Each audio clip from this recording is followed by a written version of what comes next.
네, 이제 2021년 정책 공공외교 포럼 세 번째 세션이 되겠습니다. 이번 세션은 미디어, 문화 연구 분야와 공공외교 이론과 이슈와의 연계, 그리고 기여를 주제로 서강대학교 교수님이시자 한국공공외교학회 부회장직을 맡고 계신 김동택 교수님의 사회로 진행이 되겠습니다. 그럼 김동택 교수님께 마이크를 넘겨드리도록 하겠습니다. 네, 안녕하십니까.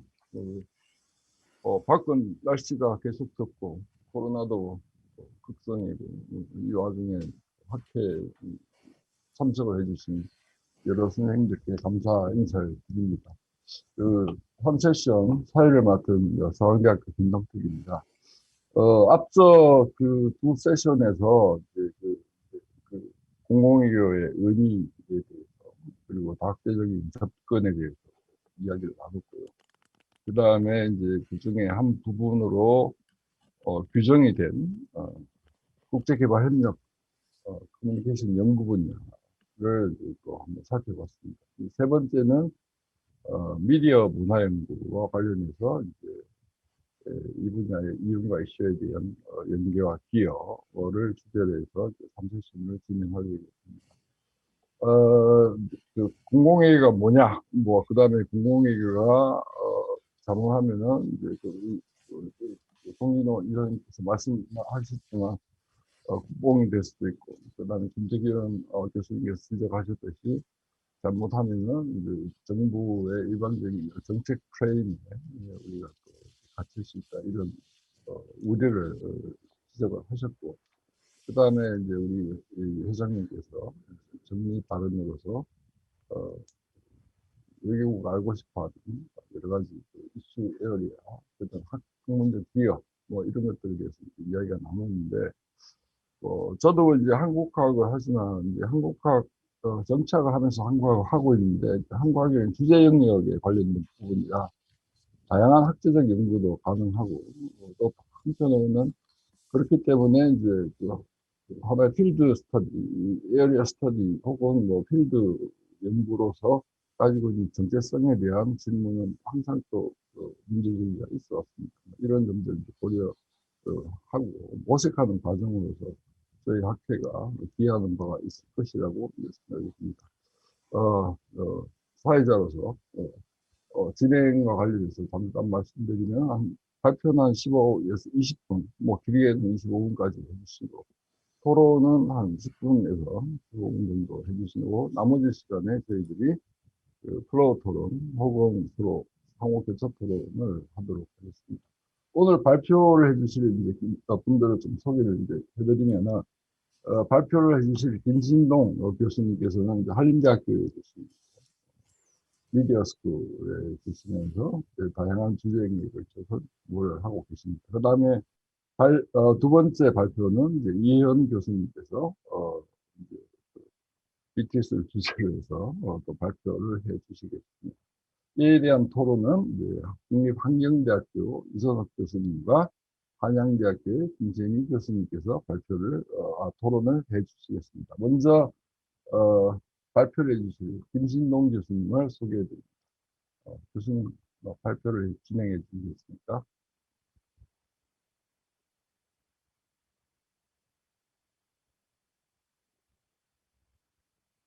네, 김신동 교수님 발표를 해 주시기 바랍니다. 마이크가 꺼져 있 네. 네. 네, 안녕하십니까. 한림대학교의 김신동입니다. 오늘 공공외교학회의 정책공공외교 포럼에 이렇게 초대를 해주셔서 너무 감사한 마음입니다.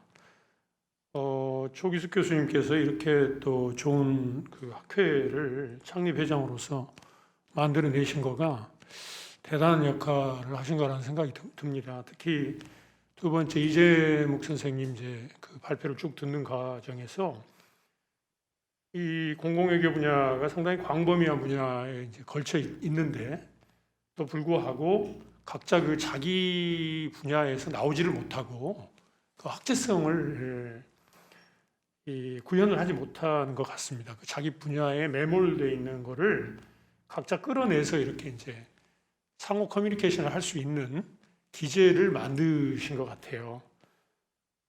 그런 점에서 굉장히 큰 의미가 있다고 생각을 하고, 또 오늘 그 컨퍼런스의 그 배경에 대해서 좀 설명을 해주셔서 저도 좀 그 이해가 확 왔습니다. 지금 준비하면서 도대체 이 우리가 그 뭐 동네 전문 용어로 야마라고 그러죠. 이 야마를 어디다 맞춰야 되는지 사실 모르는 상태에서 왔다가 간단하게 설명을 해주시는데 아주 확 와닿았고요. 저는 뭐 이걸 준비하는 과정에서 그런 생각을 많이 했어요. 그래서 결론부터 말씀드리면 이 외교부의 공공외교 부서는 다른 부서와는 완전히 다르게 이 좀 세마틱한 접근을 하는 그런 특수부서가 되지 않고서는 공공외교라고 우리가 지금 이야기하고 있는 거를 결코 이루지 못하지 않겠는가, 저는 그런 생각을 많이 했습니다. 자, 말씀하는 가운데 이제 그런 것들이 조금 더 구체적으로 드러났으면 좋겠는데요. 저는 뭐 사실 그 K-팝과 공공외교를 어떻게 연결할 수 있나 뭐 이런 생각을 좀 했습니다만은 오늘 주로 이야기하게 될 건 아마 이제 K-팝에 대해서 공공외교나 이런 관점에서 봤을 때 어떤 오해나 이해가 있을 수 있나, 그런 점을 뭐 간단히 말씀드리고자 합니다. 이게 작동을 잘 안 하는 것 같은데요.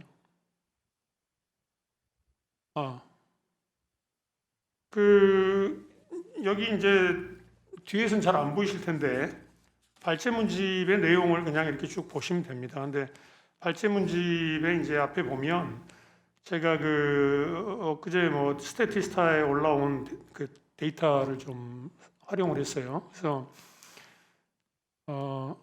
요건데요. 지금 당신네 나라에서 K-팝이 얼마나 유행을 하고 있냐 하는 이제 질문을 작년 10월 달 무렵에 했어요. 18개국에서 했더니 보시다시피 왼쪽 두 개의 바는 막대는 굉장히 많은 사람들한테 인기가 있다. 가운데 제일 높은 막대는 뭐 인기는 모르겠는데 대부분의 사람들이 K-팝이 뭔지는 알고 있다. 이런 응답이 나왔어요. 그래서 이제 K-팝에 대한 국제적인 인지도가 주요 국가에서 굉장히 높고 이제는 이게 하나의 커런시가 됐다, 이런 이제 데이터고요. 두 번째 거는 제 패친인 코펜하겐 대학 한국학 주임 교수를 하고 있는 바바라 월이라는 친구가 있는데 자기가 흥분을 해갖고 이걸 올렸어요. 이번 올해 이제 한국학 전공에 28명 뽑는데 163명이 몰린 거예요. 그래서 같은 프로그램에 이제 중국학하고 일본학과가 있는데 그거 다 제끼고 한국학과가 이제 뭐 작년부터 부동의 경쟁률 1위 학과가 됐다는 거죠. 뭐 아시다시피 코펜하겐 대학은 한국학과가 그렇게 활성화가 많이 되어 있는 학과도 아닙니다. 뭐 인기가 많은 데도 아니에요. 어떻게 보면 유럽에서 굉장히 후발로 한국학을 시작한 주요 대학 중에 하나고, 뭐 패컬티도 굉장히 약하고 숫자적인 측면에서 그런 데서조차도 한국학에 대한 인기나 수요가 이렇게 굉장히 강하게 나타나고 있다는 것이죠. 이런 것들이 무엇을 말하는 것일까요? 사실은 알고 보면은 첫 번째 그래프나 두 번째 그래프의 영역이 공공외교가 이루고자 하는 목표물들이죠. 한국에 대한 대외적인 인지도를 상승시키겠다. 그것도 또 포지티브하게 상승시키겠다. 그 다음에 한국학이나 한국어에 대한 수요를 증대시키겠다. 이런 것들이 공공외교가 지향하는 아주 다이렉트한 외교 목표고, 그걸 하기 위해서 뭐 코리아 파운데이션이 가동이 되고, 또 무슨 뭐 국립국제교육원이 가동이 되고, 또 각 영사관마다 대사관마다 교육관들이 파견이 돼가지고 활동을 하고, 뭐 문광부 직원들이 나가서 활동을 하고 그런 활동을 합니다. 그런데 재밌게도 그런 어떤 공공외교, 전통적으로 우리가 공공외교라고 말할 수 있는 그런 외교적인 활동을 통해서 이런 결과가 나왔다면 좋았겠지만 그게 아니라는 거죠. 이게 이제 바바라 월이 이거를 올리면서 이런 질문을 같이 올려요. 도대체 어떤 것들이 학생들로 하여금 이런 어떤 선택을 하게 만들었을까? 답도 올립니다. BTS나 기생충이나 뭐 통칭 뭐 한류라고 하는 것들이 학생들을 이렇게 끌어당긴 거다. 다들 그렇게 알고 있어요. 거기에 대해서 뉴질랜드 한국학을 하고 있는 뉴질랜드에서 스티븐 앱스타인이라는 친구가 또 좀 더 이제 길게 그거를 이렇게 답을 또 올렸어요. 뭐 말 하나 마나 이건 한류 때문이고 또 드라마나 뭐 케이팝이나 이런 것들에 대해서 서구의 학생들이 이미 대학교 오기 전에 어린 나이부터 이미 충분히 노출이 돼가지고 팬이 돼 있는 상태고, 그래서 얘네들이 이제 한국학을 선택을 하고 있는데, 그것도 1단계였고 지금은 어느 단계까지 왔냐면은 그 한국 관련 프로그램이나 한국 노래를 따라서 배우고 하는 과정에서 이미 대학교 들어오기 전에 한국어에 대한 노출과 학습도 상당 수준으로 이루어져 있다. 이제 자기가 직접 현장에서 관찰한 결과를 그렇게 보고를 하고 있는 것을 알 수가 있습니다. 공공외교를 통해서 이루고자 했던 이제 많은 그런 것들이 사실상 공공외교라고 할 수 없는 한류라고 하는 이제 문화적인 현상을 통해서 사실은 10배, 100배 이루어졌다는 것이죠. 이거를 또 공공외교를 하거나 또 외교 전체를 하는 입장에서는 주목하지 않을 수가 없는 현상인 거죠. 이걸 어떻게 해석을 하고 어떻게 연결을 하고 어떻게 활용을 할 것인가, 이런 이제 이슈가 있는 것 같습니다. 뭐 한류의 성장에는 여러 가지 이제 이유가 있는데, 제가 이제 오늘 그 포인트는 공공외교에 관심이 있는 분들이 이런 한류의 어마어마한 이제 힘을 관찰을 하면서 이거를 공공외교에 어떻게 끌어들이고 연결을 지을 것인가 하는 이제 관심은 많은데, 제가 보는 입장에서는 사실상 그 한류에 대해서 잘 모르시는 것 같아요. 그냥 그 텔레비전에서 이야기하는 정도, 그다음에 뭐 신문에서 파편적으로 던져주는 정도, 또 본인들의 어떤 그냥 퍼스널 임프레션 이런 것을 못 넘어가는 수준에서 문제는 자기들이 다 알고 있다는 착각을 한다는 거죠. 그 자기들이 잘 모르고 있는 것을 다 안다고 생각을 하면서 그걸 끌어서 이제 이용을 하려다 보니까 이용이 아니라 오용을 하게 되고, 이용이 아니라 남용을 하는 그런 이제 unintended consequence들이 나타난다는 거예요. 그래서 이제 한류에 대해서 정말 체계적인 연구가 우리 분야에서만 필요한 게 아니라 커뮤니케이션 미디어 분야에서만 필요한 게 아니라 공공외교를 해야겠다고 하면 한류와 연관을 지어서 하면 외교부에서도 문광부 못지않게 한류에 대한 체계적인 연구와 분석이 필요하다. 또 정치학 분야, 국제정치, 공공외교 분야에서도 한류에 대한 체계적인 접근이 필요하다, 이런 생각이고요. 이를테면 뭐 아주 그 상식적인 질문이라고 생각하실 수 있지만 한류가 도대체 어떻게 형성이 됐을까요? 어떻게 이런 일이 생겼나요? 하고 물어봤을 때 나는 그거 답을 알아요, 이렇게 말할 수 있는 분들이 얼마나 있는지 모르겠어요. 사실 따지고 보면은 먼 원인도 있고, 원인이라고 할 수 있죠. 또 이제 가까운 원인도 있고, 도메스틱 팩터도 있고, 또 인터내셔널 팩터도 있고, 뭐 다른 말로 하면 매크로한 팩터도 있고 마이크로한 팩터도 있는데, 이런 것들이 사실상 제대로 잘 연구나 또 소개가 안 되고 있는 것 같습니다. 그러다 보니까 이제 한류의 출발과 성장에 대해서도 뭐 가지가지 그냥 여러 가지 그냥 이야기들이 떠돌아다니는 그러는 상황입니다. 근데 이제 요즘은 이제 저희 분야에서는 꽤 연구가 많이 진행이 돼서 참고할 만한 좋은 자료들이 많이 있기 때문에 제가 일일이 여기서 말씀을 다 드리진 않고 간단히 말씀을 드리면, 예를 들어서 이제 국내적인 요인으로 주로 많이 말들을 해요. 그래서 뭐 한국의 미디어 제작 능력이나 실력이 많이 컸다, 뭐 이런 이야기하고, 나라에서 많이 도와줬다, 이런 이야기들이 이제 한류가 성공할 수 있었던 주요 원인이다, 이렇게 이제 지목들을 많이 하는데 맞기도 하고 틀리기도 하고 그렇습니다. 한국 내의 미디어 제작 기술이나 제작 커패시티가 굉장히 지난 한 4, 50년 동안 소리없이 이제 성장을 한 게 사실이고요. 이 문화산업 전체가 굉장히 발달을 했죠. 최근 특히 한 20년 사이에. 또 엔터테인먼트에 대한 이 소비자의 어프리시에이션 능력도 굉장히 높은 수준으로 올라와 있는 것도 사실입니다. 우리가 잘 논의하지 않는 중요한 다른 팩터 하나가 국제적인 팩터예요. 이게 냉전 체제가 깨지지 않았더라면 한국 프로그램이 어떻게 중국 텔레비전에 나갈 수가 있었겠습니까?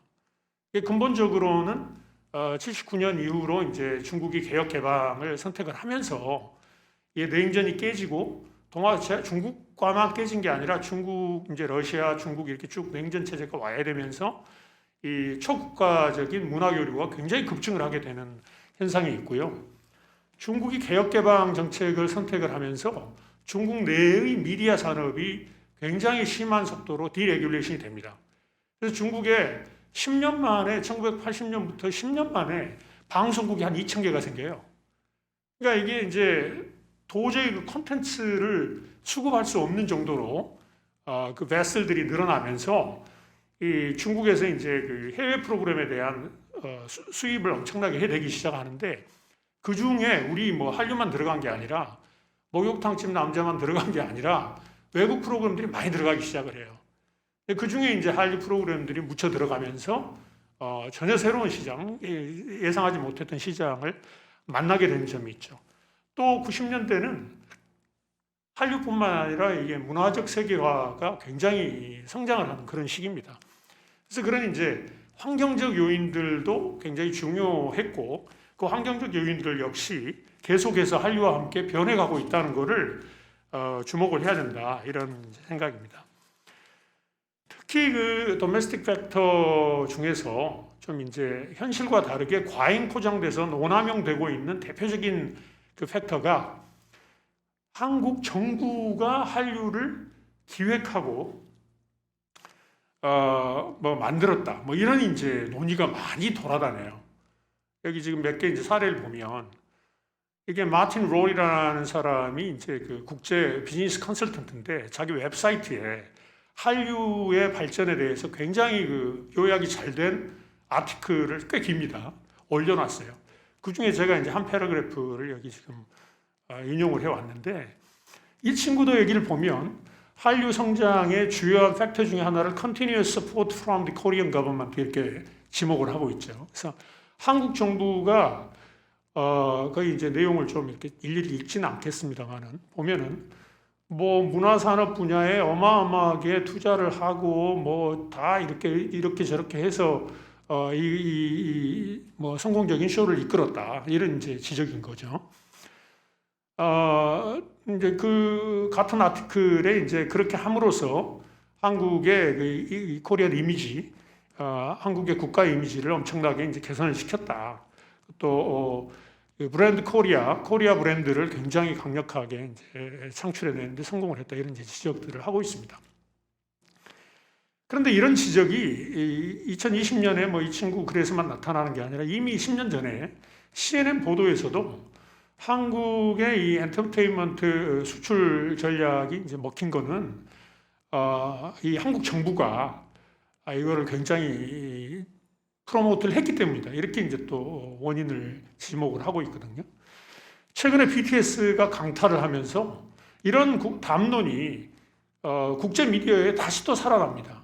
그래서 이게 박스닷컴이라는 인터넷 언론인데 여기에서는 아예 뭐 이 다이너마이트나 한류에 대한 기사를 거의 뭐 매달 싣고 있어요.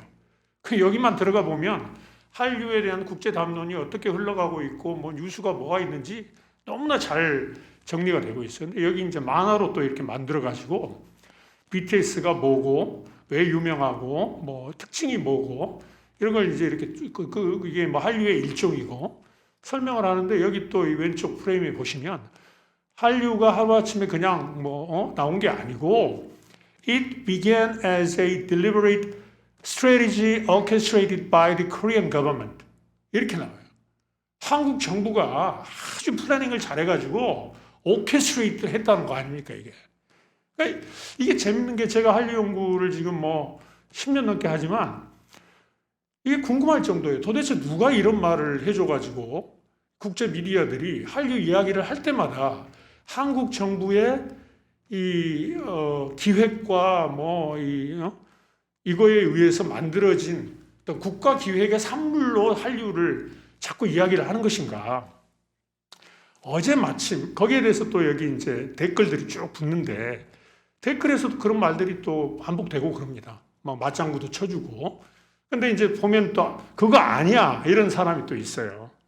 그거 아니야 하는 사람들은 되게 국내 인사들이에요. 한국 사정을 아는 거죠. 예, 진실을 아는 거예요. 거기에 맞장구 치는 사람들은 되게 또 해외의 다른 사람들이에요. 애들은 모르는 거예요 또.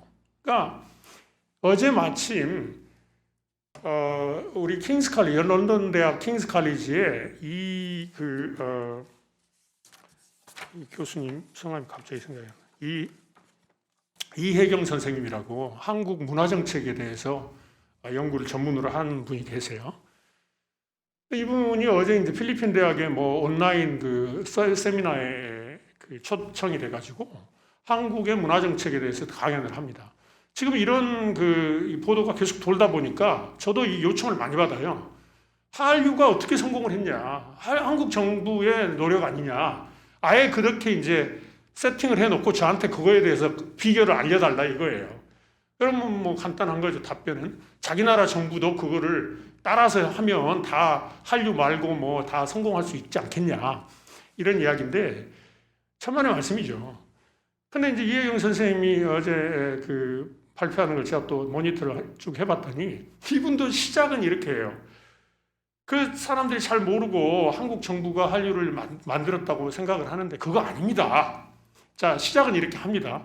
근데 이분은 이제 전공이 그러다 보니까 한국 정부의 문화 정책을 1950, 60년대부터 시작해가지고 변화된 거를 쭉 이제 말씀을 해주신단 말이에요. 그게 틀린 건 아니에요. 그 자체로는.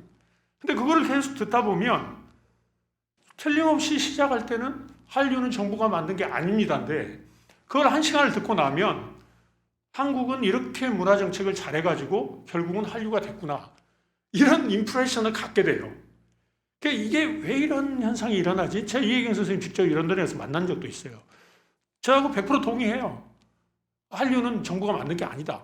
그런데도 그런 발표를 하다 보면 결국은 기승전 한국 정부의 승리 이런 이제 이상한 왜곡된 도식이 나오는데 자 포인트는 이게 이혜경 선생님 같은 분만 그 이상한 트랩에 빠지는 게 아니라 한국의 공공외교를 담당하는 전 세계에 깔려있는 한국의 대사관, 영사관이 똑같은 트랩에 빠진다는 전 생각을 해요. 왜냐하면 이분들이 무슨 나쁜 의도나 잘못된 인식이 있어서가 아니고 그냥 자신들의 일인 거죠.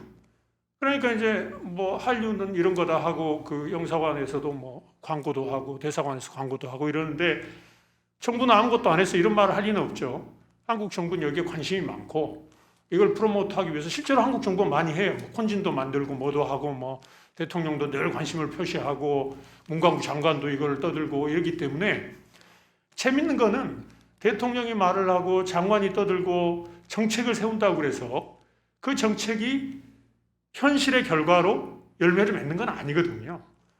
그러니까 이제 한류에 대해서 긍정적인 좋은 정책들을 갖고 있지만 사실은 그 정책이 원인이 돼서 한류가 나온 것은 아닌데 문제는 이제 공공외교의 그 일선에 있는 분들은 우리는 이런 좋은 정책을 가지고 있다까지만 말을 하는 거예요.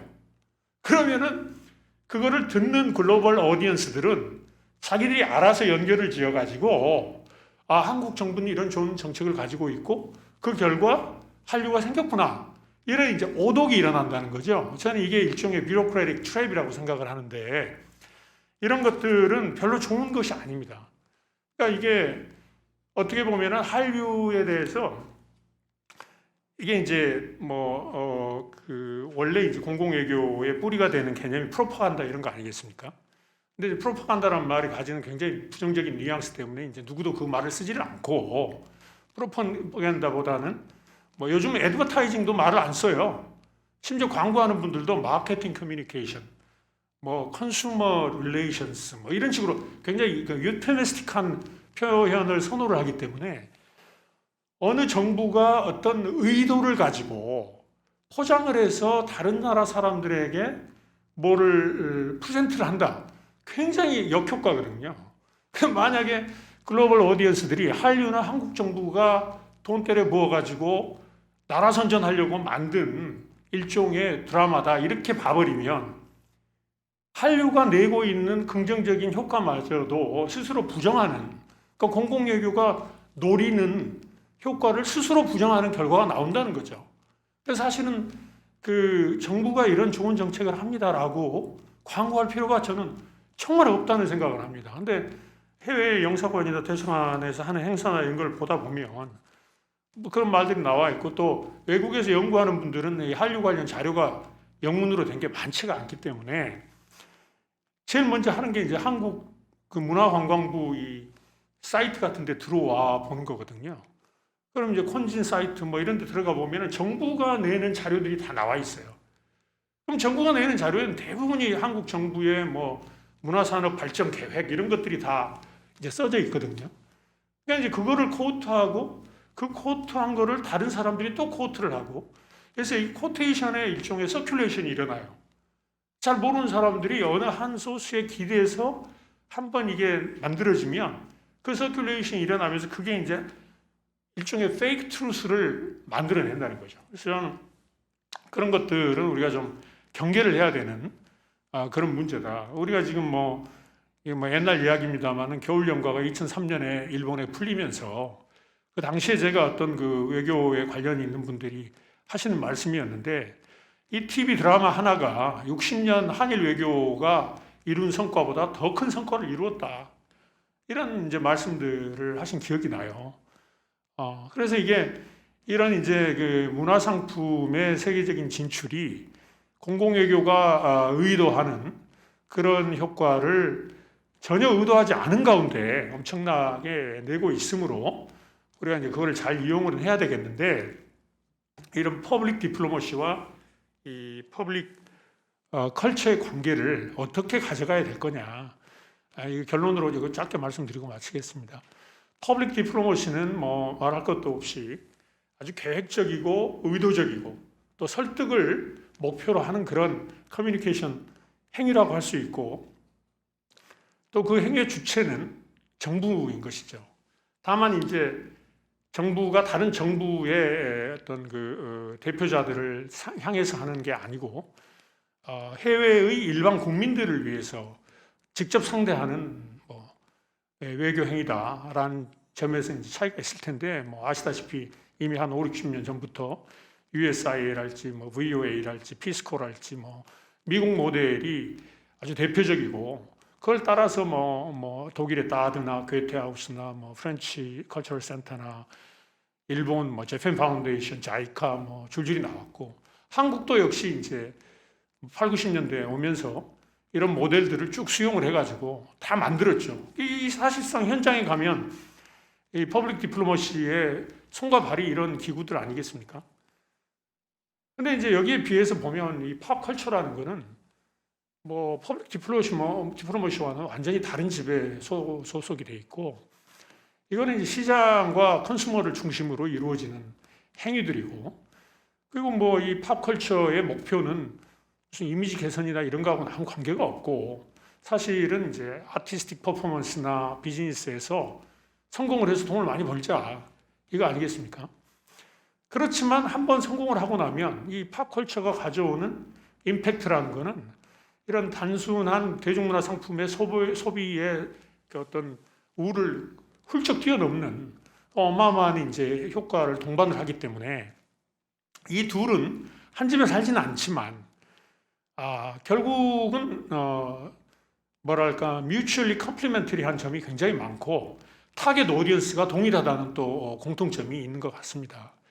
그래서 이게 이제 그 팝컬처가 일구어내는 이런 그 긍정적인 의도하지는 않았으나 퍼블릭 디플로머시가 이제 타겟으로 잡고 있는 그런 효과를 서로 잘 이용을 하려면은 팝컬처의 글로벌 팝컬처의 생리 자체를 PD 쪽에서 많이 좀 파악을 해서 연계를 질 필요가 있고, 이런 과정에서 정부의 개입과 노력을 불필요하게 부각시키는 것은 오히려 그 K-팝 분야, 팝 인더스트리 또 팝 섹터가 이룬 성과를 뭐 이것도 의도치 않게 좀 심한 표현이 될 수도 있습니다만, 그 크레딧을 프라이빗 섹터로부터 도둑질해오는 것일 수도 있다.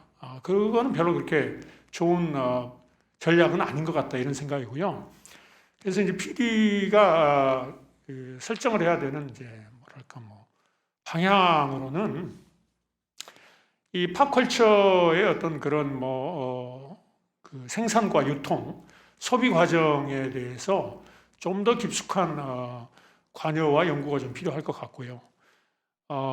이런 어떤 그 포지티브한 서큘레이션을 위해서 뭐랄까 이런 아까 말씀드렸지만 그런 뷰로크래틱 매너리즘으로부터 좀 스스로 어웨어니스를 올려야 되겠다.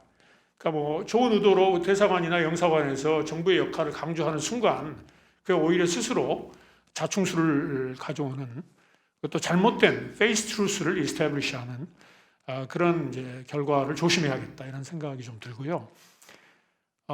이러한 것들을 오히려 바로 잡아주는 그런 역할을 이제 정부 기관이 오히려 나서서 하고 또 굉장히 그 팩추얼한 인포메이션을 좀 드라이하게 제공하는 그런 게 필요하지 않냐 이런 생각입니다. 일본 정부가 어떻게 보면 이런 자세를 좀 취하는 뭐랄까 타입인 것 같아요. 그러니까 정부 관여를 일본도 뭐 쿨 재팬 뭐 이런 거 하지 않습니까? 근데 정부가 굉장히 이렇게 디태치먼트 그런 정책을 하는 것 같아요. 그러니까 정부가 관여됐다고 이미지가 걸리는 순간 이게 오히려 네거티브하다 이런 거를 이제 염려를 많이 하는 것 같습니다. 그래서 저는 퍼블릭 디플로머시가 이 팝컬처와 관련해서는 이런 점을 좀 유의해야 되겠다 이런 말씀을 드립니다. 마치겠습니다. 감사합니다. 네, 감사합니다.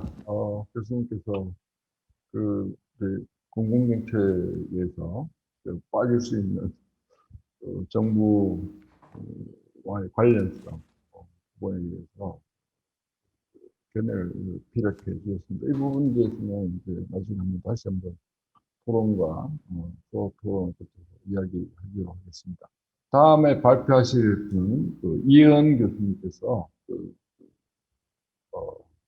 BTS와 관련된 한국 팔로워들과 외국 팔로워들의 반응에 대해서 분석을 해주셨습니다. 이은 교수님 발표 부탁드리겠습니다. 발표 시간은 한 20에서 25분 정도 드리겠습니다. 시작해 주십시오. 네, 안녕하세요. 저는 이화여대 커뮤니케이션 미디어 학부 이혜은 교수입니다. 지금 김신동 교수님께서 한류와 그리고 K-팝에 관해서 이렇게 발표를 해주셨는데요. 저는 굉장히 구체적인 케이스를 가지고 왔습니다. 제가 원래 하는 연구들은 문화 커뮤니케이션입니다. 그래서 PR 쪽도 아니고요. 저는 2000년도에 이제 박사를 시작하면서 메시지가 어떻게 사람들한테 받아들여지는지, 뭐 심리학적인 변화를 어떻게 갖게 되는지, 어떻게 같은 메시지를 다르게 해석하는지, 근데 거기에서 문화가 어떻게 영향을 미치는지 그런 연구를 주로 해왔습니다. 그때만 해도 이제 매스컴하고 대인 커뮤니케이션이 구분이 확연히 됐기 때문에 저는 대인 커뮤니케이션 기본으로 연구를 많이 진행을 했었는데요. 이제 소셜 미디어가 나오고 이제 경계가 없어지고 대중매체에 의존하지 않아도 전 세계 사람들이 원하는 메시지를 서로 다양한 경로를 통해서 교환이 가능하기 때문에 제 이제 연구가 확장이 되는 거죠. 그 중에 한 가지가 이제 BTS 유튜브 뮤직비디오 댓글 분석인데요. 작년에 이제 BTS에 관한 이제 질문을 많이 받아요. 외국 학자들한테. 이제 한국의 그 BTS의 성공이 굉장히 부럽죠. 그런데 사실은 어떤 미디어 프로덕트, 그러니까 BTS는 물론 특별한 존재지만 어떤 미디어 프로덕트의 성공을 얘기하는 거는 이후의 성공에 대해서 이유는 굉장히 많이 될 수 있어요. 물론 또 실패에 대해서도 굉장히 이유를 다양하게 될 수 있어요. 그런데 미디어에 어떤 영화가 아니면 어떤 가수가 어떤 드라마가 성공을 할 것이냐 그거를 전에는 사실 예상하기가 쉽지가 않아요. 그 이유 중에 하나가 문화적인 팩터가 들어가 있기 때문이죠. 그래서 예를 들어 삼성 자동차, 삼성 TV, 현대 자동차 이런 것들은 절대적인 기준이 있어요. 품질에 대한. 근데 문화라는 것은 주관적인 선호도가 들어가기 때문에 랭킹을 매길 수가 없습니다. 그래서 BTS가 전 세계적인 인기를 끌어도 어떤 사람은 관심이 없을 수 있고 어떤 사람은 나는 K-팝이 별로다 할 수 있지만 또 문화의 강점은 K-팝이 장르가 돼서 BTS를 일단 좋아하게 되면 다른 K-팝 가수들이 궁금해지고 다른 문화적인 미디어 콘텐츠들을 소비를 하려는 경향이 강하기 때문에 그런 어떤 성공한 케이스가 있다면 거기에서 많은 정교화된 이유와 설명을 찾아서 다른 상황에 적용할 수 있는 그런 구조가 필요하다고 생각합니다. 이 연구는요. 이게 안 돼. 예. 이 연구는 이제 BTS가 작년에 다이너마이트 뮤직비디오가 전 세계적인 성공을 겪으면서 댓글들이 너무나 많이 이제 쏟아져 나오죠. 그래서 그 댓글들을 제가 이렇게 저는 BTS 연구를 한다고 하니까 이제 아미냐고 그게 첫 질문이더라고요, 사람들의. 근데 아미는 아니고 그냥 객관적인 시선으로 BTS의 성공에 과연 어떤 팩터들이 작용이 되는가, 그리고 어떻게 전 세계의 다양한 사람들이 BTS를 좋아하는 이유가 비슷한가, 다른가, 아니면 문화적 팩터들은 무엇이 있는가, 이런 것들에 대해서 조사를 하고 싶어서 작년에 이제 다이너마이트 뮤직비디오가 나왔을 때 그 엄청나게 많은 양의 댓글들이 같은 패턴으로 사람들이 글을 올리는가, 아니면 다른 패턴을 가지는가, 문화적인 차이가 있는가, 그런 것들이 궁금해서 작년에 이 연구를 시작을 했습니다. 여러분들이 저보다 더 잘 아시겠지만 BTS는 2013년에 데뷔한 그룹인데 7인조 보이그룹인데 2013년에는 사실 그렇게 큰 성공을 거두지 못했어요. 그러다가 작년에 이제 빌보드 핫100 1위를 하고 올해도 굉장히 선전을 하고 있죠. 엄청난 성공을 거두면서 빌보드에 실제로 기사들이 굉장히 K-팝 그리고 BTS뿐만 아니라 다른 K-팝 다른 아이돌들까지 기사들이 굉장히 많이 쏟아지고 있습니다. 그래서 BTS의 성공을 얘기하는 연구가 굉장히 많은데요. 그 중에 이제 공통적으로 얘기하는 부분이 아미의 역할입니다. 아미는 BTS의 공식 팬클럽 이름인데요. 이 팬덤이 글로벌 인지도에 굉장히 기여를 했다는 연구들이 여러 논문이 있는데요. 그 중에서도 이제 미국 라디오에 어떻게 BTS 노래가 처음 나오게 되었는가, 그게 이제 팬들의 역할이 컸다. 그리고 이제 팬덤 중에서도 굉장히 아이덴티티, 정체성이 큰 팬덤으로 지금 연구가 되고 있습니다. 그래서 BTS 현상이라는 말을 하면서 이 아미들이 굉장히 활동과 정체성이 눈에 띄고 이것이 앞으로 21세기형 팬덤이나 아니면은 소통의 예가 되지 않을까, 그렇게 예상을 하고 있습니다. 유튜브 얘기를 간단히 드리겠는데요. 유튜브는 팬들이 이제 댓글을 통해서 소통을 많이 하는데요. 이제 BTS가 데뷔가 했던 2013년에 이 BTS의 소속사는 그렇게 큰 그룹이 아니었어요. YG나 아니면 SM이나 주요 그런 엔터테인먼트 회사보다 작았기 때문에 대중매체, 그러니까 매스컴에 의존을 하지 않고 자체적으로 소셜미디어를 통한 활동으로 굉장히 팬들과의 관계가 동고해지는 그 이유가 됐는데요. 유튜브는 얼마 안 됐죠. 2000년, 지금 제가 정확한 연도가 기억이 안 나는데 이제 동영상을 올리고 거기에 대해서 댓글을 주고받을 수 있는 플랫폼 사이트로 현재 구글 이후에, 그러니까 구글 다음으로 가장 전 세계 사람들이 많이 사용하는 플랫폼이에요. 그러면 여기에 이 소속사가 뮤직비디오를 새로 만들면 옛날에는 그 가수를 PR하기 위해서 여기저기 매체에다가 소개를 해야 되는데 이제는 그럴 필요가 없는 거죠. 그래서 유튜브 공식 채널에 뮤직비디오를 올리고, 그런 팬들이 전 세계에 있는 그 아티스트를 좋아하는 팬들이 본인들의 의견을 올리는 그런 현상으로 지금 활발히 이용되고 있는데요. 그래서 그 방탄 BTS에 관련된 공식 채널만 해도 여러 개고, 그리고 굉장히 활발하게 그 팬의 역할을 약간 과시하는 지금 현상입니다. 그래서 유튜브에서 제가 원래 기존에 지금 하려던 연구 주제는 사실 밑에예요. 리서치 퀘스천 2부터 4까지. 다이너마이트 댓글이 엄청난데 의외로 영어로 된 댓글이 그렇게 많지 않고 한글로 된 거는 더 적어요. 그렇다면 팬들은 자기의 언어로 댓글을 올리는데 그래서 그게 남들이 읽든 안 읽든 본인의 그냥 팬심을 표현을 하는 도구로 사용을 하고, 그런데 또 제가 나중에 설명을 하겠지만 그 뮤직비디오가 공개됐을 때 유튜브 1위를 하고 싶어 해요. 그렇기 때문에 팬들은 무조건 굉장히 라이크도 많이 누르고, 그리고 댓글도 올려서 이 유튜브의 뮤직비디오가 1위가 하는 거가 굉장히 중요한 자기네들의 미션이 된 거예요. 그렇다면 그래서 다이너마이트 뮤직비디오 댓글을 보면서 그 패턴을 분석하고 제가 궁금했던 것은, 그럼 이 댓글들이 BTS의 초기 노래 아니면 다이너마이트처럼 인기가 없었던 노래에도 비슷한 패턴을 보이는가, 아니면 다른 패턴을 보이는가, 그것이 궁금해서 추가적으로 다른 노래 스테이드 골드와 그리고 No More Dream이라는 한국 노래를 기반으로 다시 댓글을 수집을 하였습니다. 그래서 그 시간과의 차이가 있는지, 뮤직비디오가 공개되고 초반과 후반의 댓글의 패턴이 어떻게 다른지, 아니면 뮤직비디오 사이에 차이가 있는지, 마지막으로 뮤직비디오가 일본어로 됐는지 영어로 됐는지 아니면 한국어로 됐는지에 따라서 댓글의 패턴이 어떻게 다른지 그렇게 분석을 하고 싶었는데요. 이제 추가적으로 제가 그 분석을 하는 와중에 한국 명성과 과연 BTS 성공이 연결이 될 수 있는가라는 질문이 생겼어요. 그래서 그 부분에 대해서 오늘 발표를 하려고 가지고 나왔습니다.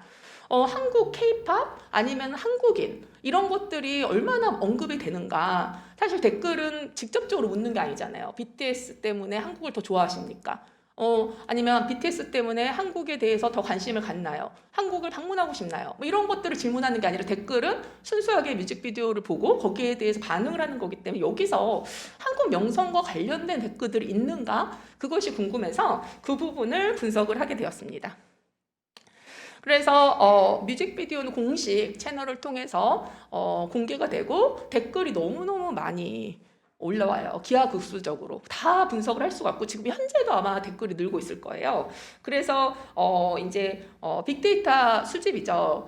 파이썬을 이용해서 댓글들을 수집을 했고, 기간을 옆에 표시된 것처럼 어떤 일정 기간 동안에 올라온 댓글들을 수집을 합니다.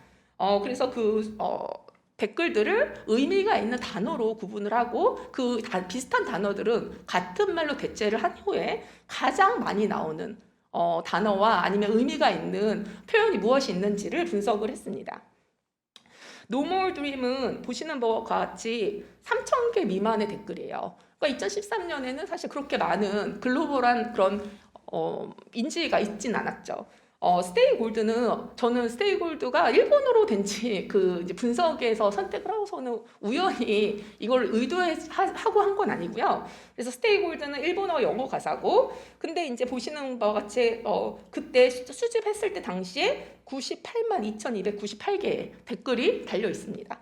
다이너마이트는 영어 가사고요. 다이너마이트는 또 99만 7천 개 이상의 댓글을 모았는데요. 그 중에 놀랍게도 이제 저는 한국어와 영어를 비교를 하고 싶었기 때문에 다른 언어로 된 댓글들을 다 제거를 했습니다. 그랬더니 남은 게 No More Dream 같은 경우에는 사실 없었어요.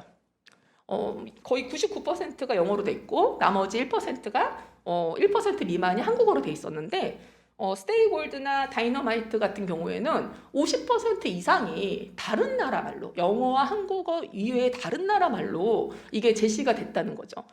그러니까 그들은 본인들의 언어로 BTS를 응원을 하는데, 사실은 다른 사람들한테 자기의 의견을 전달하는 효과를 원했다면 영어를 썼었겠죠.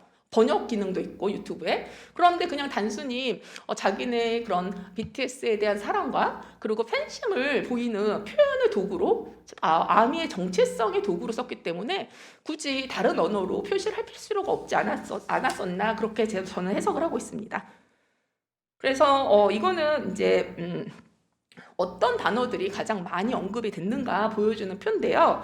뭐 정국이나 아니면은 랩몬스터나 이렇게 그 멤버들 이름, 그리고 빅뱅, 블락비 같이 다른 K-팝 아이돌이 언급이 됩니다. 또한 좋다, 사랑해, 멋있다, 뭐 이런 말들이 한국말로는 언급이 되고요. 워드 클라우드라는 다른 분석 방법으로 보면 이제 그 멤버들에 대해서 이렇게 언급이 된 거와, 그리고 이제 뭐 플레이즈라는 단어가 많이 나오는데요. 그게 이제 스트리밍을 더해서 뮤직비디오의 히트수를 조회수를 높이자 뭐 그런 의도로 쓰이는 경우가 있고요. 그리고 이제 국가 명성과 관련해서는 K-팝, 코리아, 코리안 이런 단어들, 한국 아니면 한국어 뭐 이런 단어들을 가지고 있는 댓글들을 가지고 분석을 했습니다. 그랬더니 K-팝 관련 아이돌들이 나왔고 팬덤이 나왔고 그리고 뭐 코리안이 나왔고 그래서 이제 뭐 노멀 드림에 대해서는 사실 댓글이 그렇게 많지가 않아서 어떤 패턴을 배울 수는 없었는데요. 이제 스테이 골드에서 보면 한국 사람들은 이제 댓글에 왜 일본어로 노래를 불렀나?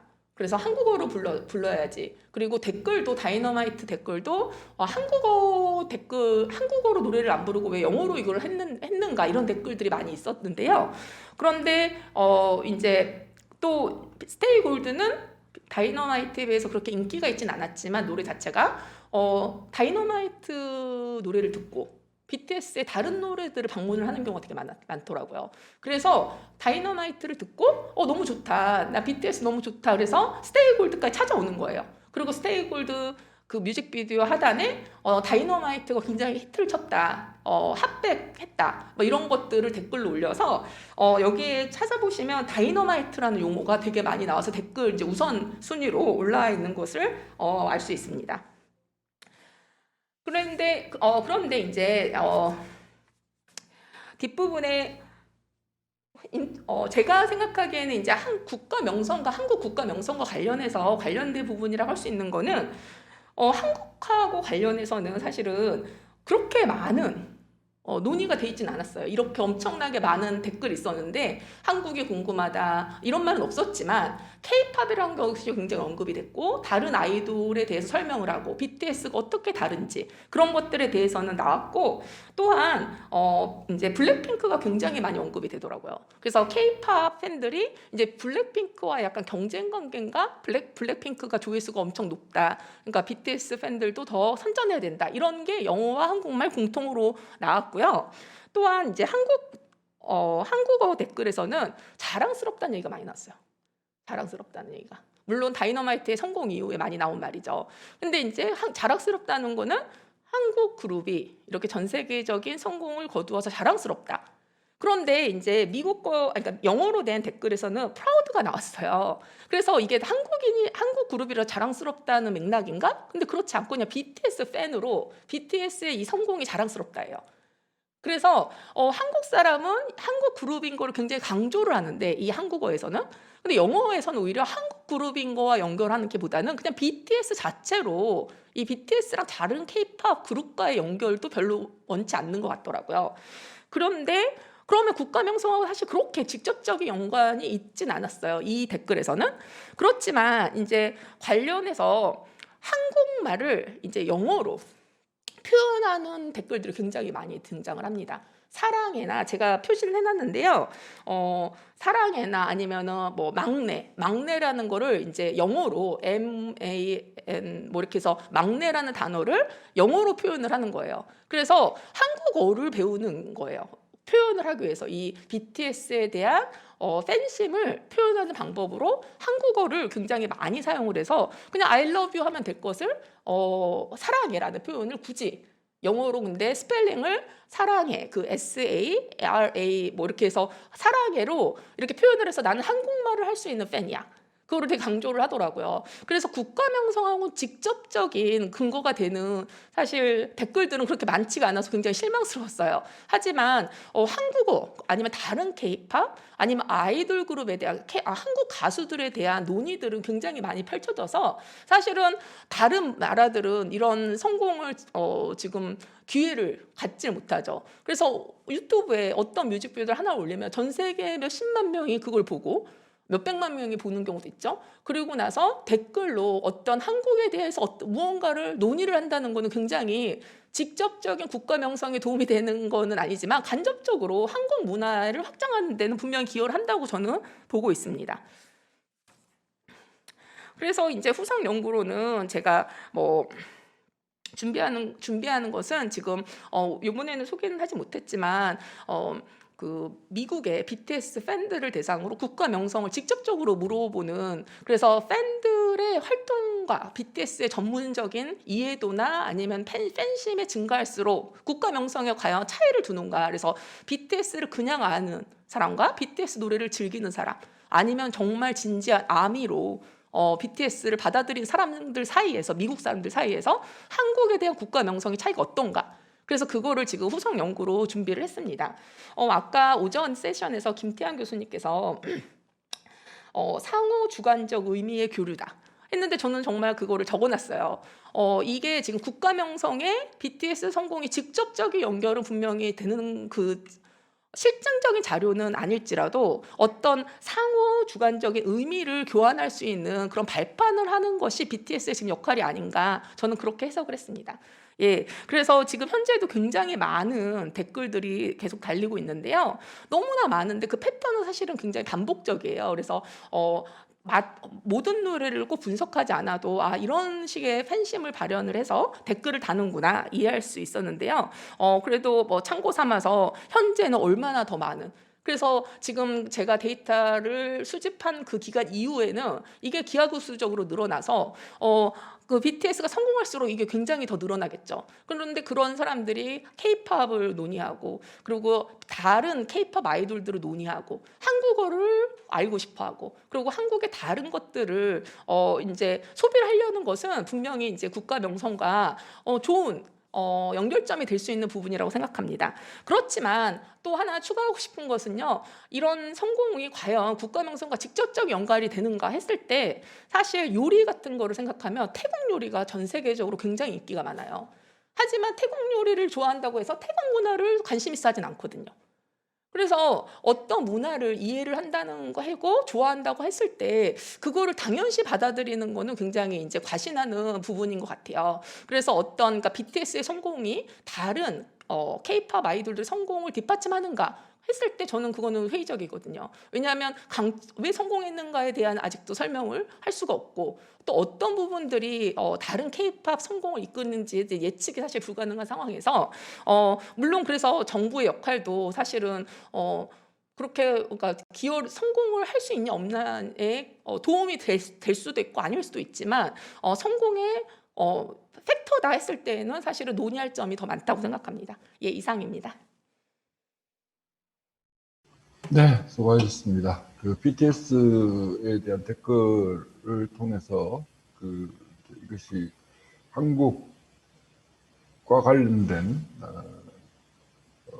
한국에 대한 선호로 이어질 수 있는가에 대한 관심도 아울러 표현을 하셨습니다. 이 점에 대해서 앞서 발제하신 김신동 교수님 그리고 이혜영 교수님 발표에 대해서 유선옥 국립학령대학교 교수님과 김재미 한양대 교수님께서 각각 그 토론을 한 10분, 15분 정도 해주시면 되겠습니다. 네, 그러면 유선옥 교수님께 부탁드리겠습니다. 네, 안녕하세요. 유선욱 교수입니다. 두 분의 논문을 읽으면서 사실 굉장히 흥미롭기도 하고 또 고민도 많이 됐었는데요.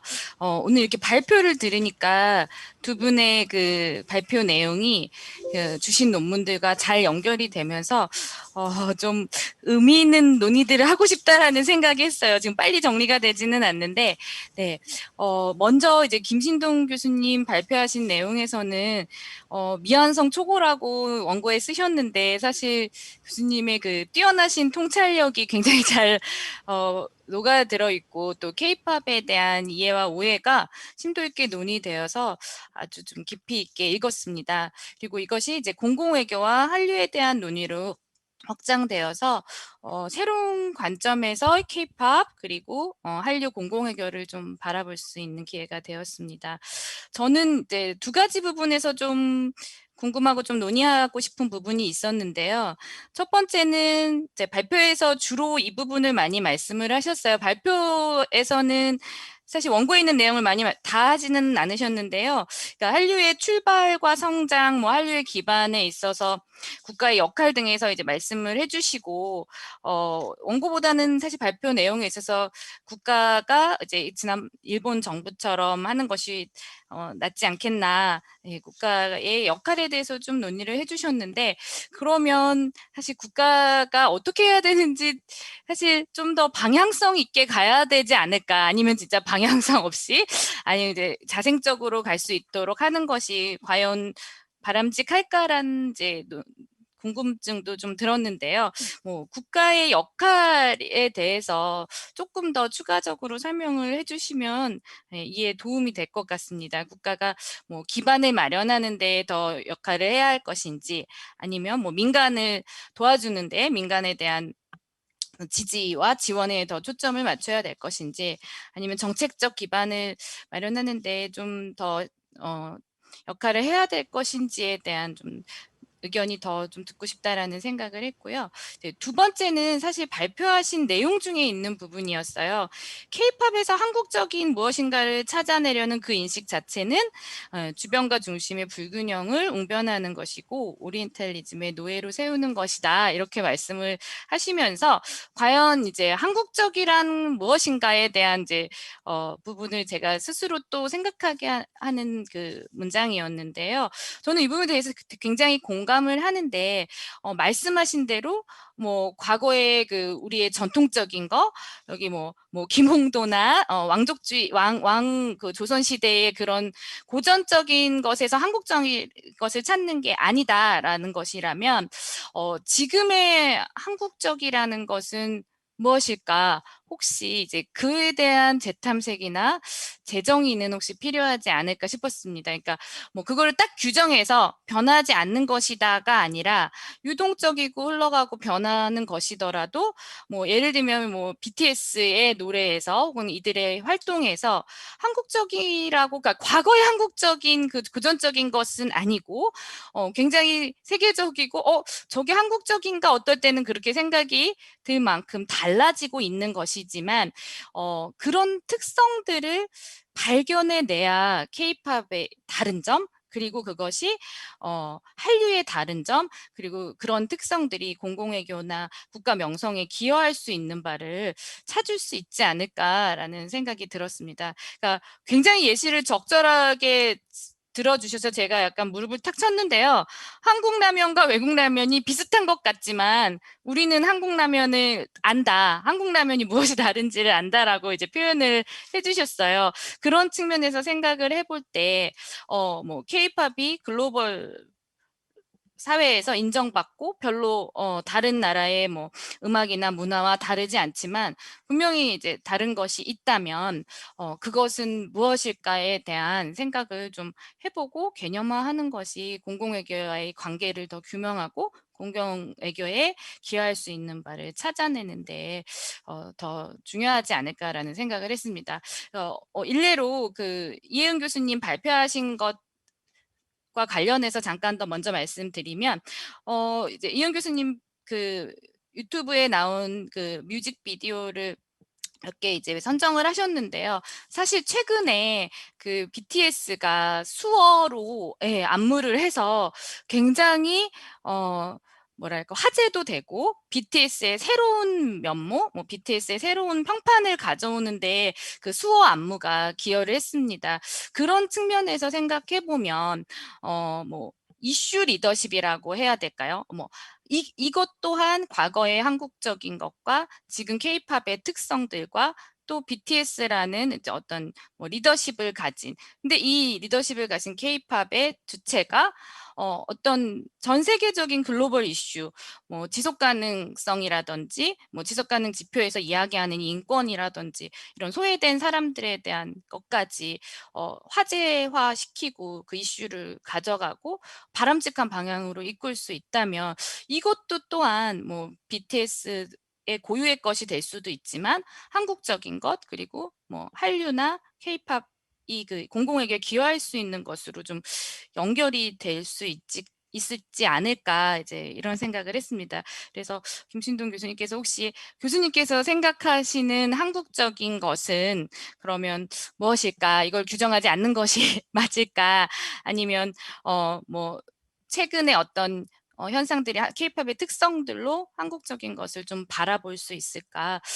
그리고 공공외교에는 어떻게 기여할 수 있을까에 대해서 조금 더 말씀을 해주시면 예, 참고가 되고 예, 공공외교에 기여하는 바를 좀 찾아내는 데 도움이 될 것 같습니다. 네, 두 번째로 그 이혜은 교수님 이제 주신 자료에서 사실 이제 댓글 분석이 어떤 의미를 가질까 굉장히 궁금해서 호기심 있게 이제 바라봤고요. 국가 명성과의 관련성이 좀 안타깝게 잘 드러나지 않았다라는 말씀에는 저도 좀 아쉽기도 하고 안타깝기도 했습니다. 네, 실제로 이제 그 나온 그 워드 크라우드를 보니까 어떤 부분에서 여기서 국가 명성의 요인을 찾을 수 있을까 하는 점이 좀 아쉬웠는데요. 저는 일단 이 물론 이제 많은 아미들이 여기에 댓글을 달고 표현을 하겠습니다만 이게 과연 이제 국가 명성과 연결될 수 있는 요인일까라는 측면에 있어서 이 부분들이 이제 그냥 단순하게라고 말할 수는 없지만 국가에 대한 이미지, 네, 이미지적인 차원과 좀 명성적인 차원과 좀 구분해 볼 수 있을까라는 또 생각이 들었고요. 이 단어 유사도를 통해서 이제 묶었다고는 하셨는데 이 댓글 분석, 그 빅데이터 분석에 있어서 좀 더 워드 크라우드 분석, 워드 투백 분석 같은 걸 통해서 단어 유사도끼리 묶는 그런 분석을 해보는 것도 혹시 관련성을 찾는데 도움이 되지 않을까라는 생각을 했습니다. 그리고 또 앞에서 말씀드렸듯이 이제 이 노래가 시기적으로만 이제 구분이 됐지만 BTS의 리더십을 보여줄 수 있는 단지 K-팝이나 음악적인 거나 인기적인 차원이 아니라 한국의 명성이라는 측면이나 그들의 어떤 이슈 리더십, 아까 수어 안무 같은 것이 좀 긍정적인 반응을 보였듯이 그런 측면에서의 그런 뮤직비디오나 노래에 달린 댓글들을 좀 비교해는 것도 그 명성적인 차원하고 연결을 할 수 있는 데 도움이 되지 않을까 생각을 했습니다. 그리고 말씀하신 대로 저희도 이제 조카가 굉장히 그 팬덤을 가지고 BTS를 좋아해서 그 블랙핑크하고 그렇게 많이 언급이 되는 것은 굉장히 경쟁적인 구도로 보면서 BTS에 대한 이제 강한 선호를 표출하기 위한 건데요. 굉장히 지적하신 바가 저는 맞는 것 같아요.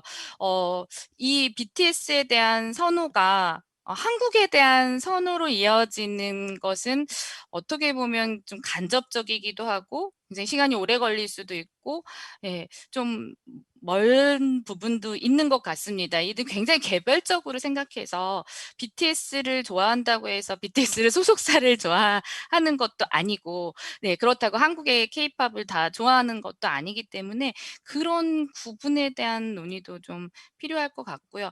역시 그 외국의 팬들 역시 저도 저희 언니가 독일에서 시골 마을에 사는데 16살 친구가 BTS 때문에 한국어를 배우고 막 한국에 오고 그랬습니다. 그런데 다른 거에는 전혀 관심이 없어요. 말씀하신 대로 태국 음식엔 관심이 있지만 태국 문화에 관심이 없을 수도 있듯이 그래서 그런 부분을 연결하는 것, 그러니까 K-팝이나 자기가 좋아하는 K-팝 가수에 대한 그 선호도가 국가에 대한 선호 혹은 공공외교에 대해서 어떻게 긍정적인 기여점으로 이어질 수 있는지에 대한 논의는 더 필요할 것 같고요. 그런 것에 있어서 또 국가나 정부의 역할이 있을 수 있지 않을까라고도 생각을 해봤습니다. 네, 저는 여기까지 말씀드리겠습니다.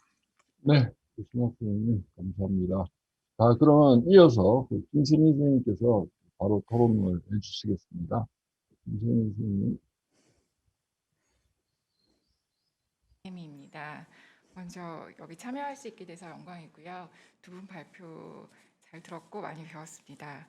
전 사실 지정 토론인 줄 알고 이혜인 선생님을 중심으로 봤었는데요. 이제 김신동 선생님 발표를 들으면서 공감대도 많이 갔지만 좀 다른 의견도 있기도 하고 조금 생각을 많이 하게끔 하는 부분들이 있어서 그냥 간단히 그냥 말씀을 드리고 이혜연 선생님 발표할게요.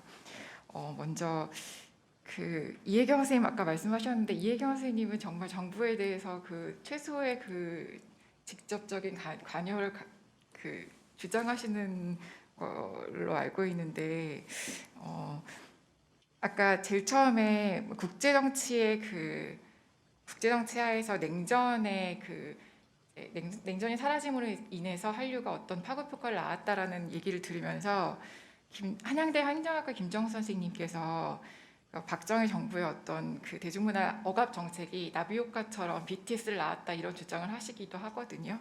그래서 그런 걸 생각하면서 대부분의 국내 학자들은 정부가 역할하는 거에 대해서 정부가 한류를 어떻게 이끌지 않았다라는 데에서 대부분의 공감대를 갖고 있는 거는 같아요.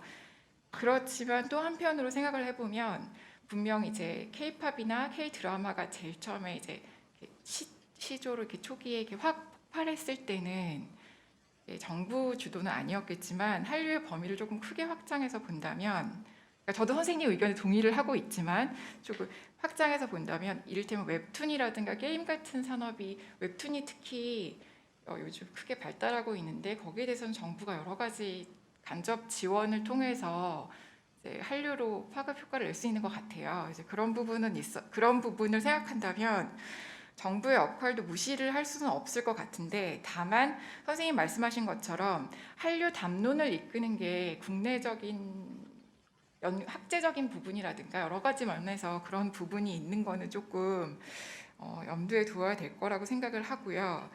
선생님께서 아까 선순환적인 어떤 긍정적인 선순환 관계를 계속 유지해야 된다라고 말씀하시면서 이제 관료들의 어떤 조심스러운 어떤 정책 선정 같은 것을 말씀을 하셨는데, 저는 아까 이제 대중문화의 동반 효과가 굉장히 파급 효과가 크기 때문에 이거를 이제 고려해야 된다라는 거를 이제 염두에 두면서 말씀을 드리면, 뭐 정부 기관이나 아니면 뭐 해외에 있는 뭐 문화원이나 이런 데서 그 정책을 직접적으로 선전하는 것보다 이 대중문화를 조금 우리가 이제 외교부도 그렇고 막 BTS가 잘 나가거나 뭐, 그러니까 외교부도 그렇다고 하면 안 되겠고, 하여튼 직접적으로 이거를 이렇게 다이렉트로 선전하는, 아니면 지지하거나 홍보하는 경우가 있는 것 같아요. 그런 부분을 조금 은유적으로 말하면 어떨까라는 차원에서 말씀하신 게 아닌가. 그리고 저는 그런 방법이 조금 더 좀 선준화된 이런 게 되지 않을까라는 생각을 하고, 그런 차원에서 이혜은 선생님의 연구가 되게 중요하다고 생각을 하거든요. 왜냐하면 아까 선생님께서 제일 마지막에 이제 BTS를 받아들이는 사람이 얼마나 이렇게 좀 친한국적인 사람이니까 훨씬 더 받아들이기가 쉬운 거잖아요. 받아들이기 쉽다고 해서 그런 사람들에게 직접적으로 이렇게 말한다면 그 또한 거부감이 들 수 있는 것 같거든요. 그러니까 그거를 어떻게 잘 녹여낼 수 있는가를 이 선생님 연구를 통해서 보여주는 게 아닌가라는 생각을 하고 있습니다. 그래서 이제 이 선생님 그 연구로 넘어가면요, 저는 사실 이 커뮤니케이션 학자는 아니어가지고 이 텍스텀이나 유시넷이나 이런 워드 크라우드를 가시화하는 거에 대해서 정확히 잘 모르는데, 어쨌든 간에 굉장히 거시적인 접근으로 가는 함의가 분명히 있다고 생각을 해요. 이 엄청난 댓글을, 복잡하고 방대한 데이터를 뭔가 빈도수로 군집 분석해서 시각화해서 이게 한눈으로 보여주셨잖아요. 그래서 이게 어떤 의제 설정을 하는데 의미가 있을 수 있다고 생각을 하고요. 그러니까 뭔가 방향성을 제시해 주는데, 그리고 패턴을 이제 뒤에는 패턴을 보여주실, 더 이제 후속 연구로 가면서 더 보여주실 테니까 패턴을 확인할 수 있기 때문에 이 담론에서 우리가 어떤 식으로 중요도를 끌어낼 수 있을 거라고 저는 생각을, 조망할 수 있다고, 충분히 의미가 있다고 생각을 하거든요. 근데 선생님도 말씀하셨지만 이제 국가 명성이 이제 논의가 실질적으로 많이 이루어지지는 않고 있기 때문에 그래도 이제 논의를 좀 전개하고 싶다면 이제 분명한 연결고리를 앞에서 조금 제시해 주시면 좀 읽는 분들이 조금 친화적이지 않을까라는 생각을 하고 있고요.